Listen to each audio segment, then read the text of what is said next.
আসসালামু আলাইকুম, কেমন আছেন সবাই? আজকে নিয়ে আসলাম হাঁসের মাংস এবং চালের রুটি। আমি ২ টা হাঁস নিয়েছি, এখানে সুন্দর মতো ধুয়ে নিয়েছি এবং মসলাটা আমি কষাইতেছি। মশলাটা কষানো হয়ে গেছে প্রায়। আমি এখন এখানে হাঁস ২ টা দিয়ে দেব। হাঁস ২ টা দিয়ে আমি লাড়াচাড়া দিয়ে কিছুক্ষণ ঢাকনা দিয়ে রাখবো। ঢাকনা দেওয়া রাখার পরেই পানি বের হয়ে গেছে। এই হাঁসটা আমি কষাবো। কষাইতে আমি একদম তেল বের করে ফেলবো।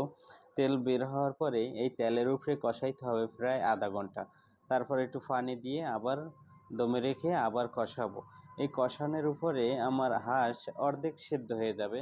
পরবর্তীতে আমি ৩য় পানি দিয়ে দমে রেখে দেব। কিছুক্ষণের ভিতরে এই হাঁসটা সেদ্ধ হয়ে যাবে একদম।